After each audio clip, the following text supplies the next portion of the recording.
cannot wholeheartedly sit here and say that one person, men or women, suffer more in war. Everyone, the people fighting, people on the opposing side, people on whatever side you're on, there are victims in both sides who necessarily don't agree. Okay, you're in a convenience store and a robber walks in and he steals a Snickers bar from the clerk and then he walks over and beats you half to death and essays you. Who was more victimized? Me. So then we can ascertain that there can be levels of victimization. To me? Yeah, to you. I would feel like a pig victim. The other guy probably also could be stuck with trauma from watching me go. Do you think that? No, he didn't have to see it. He didn't watch it. He just had a Snickers bar stolen from him. Which one of you is more of a victim? Everyone's a victim. You can't ascertain that the guy who lost a Snickers bar has been less victimized than the woman who's been half beaten to death and essayed? Really? Okay. So this is the level of dumb that you're dealing with on. This is the Whatever podcast. Y'all remember our friends at Whatever podcast?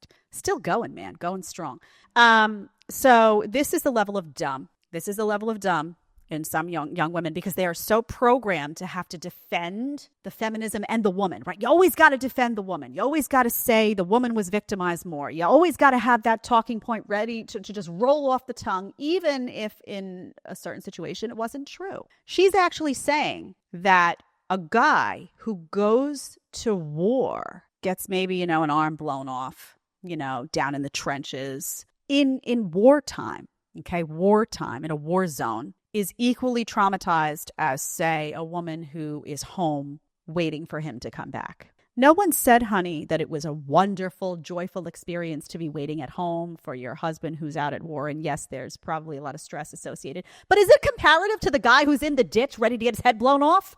I mean, you can't even acknowledge that. Now, notice, though, that's Andrew Wilson, by the way, when Andrew Wilson comes back and says, okay, but if you're in a grocery store, say, and somebody else has a Snickers bar stolen, a guy, and you get assaulted, who's more victimized? She's like, me. That rolled off the tongue real easy, real simple right away, because women are used to always saying, us.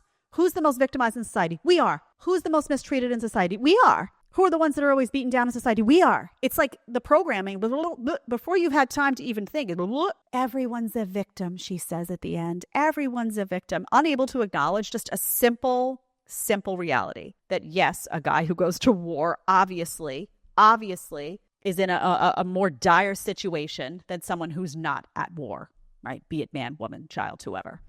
I mean, I'm showing this to you because, A, you need to know there's a level of dumb that's happening in very young women. It's scary, honestly. And also just the programming and how easy it is to just roll off the tongue with the talking point without even taking time to think about what somebody said. Like, she couldn't just sit back and say, well, in that situation, obviously the guy's more victimized, right? Because you've ceased being able to think. When you have the feminist programming, these women, sadly, they're not thinking for themselves anymore. They're not thinking through anything. It's just regurgitating, right, what they've been told, the talking point. So they wind up sounding like idiots. Oh, everyone feels sad. Yes, everyone, sure. There will be trauma felt by all. But is it the same love? This goes away with the talking points when they get, It's like the talking point gets uploaded and then everything else. You know what I'm saying? Okay.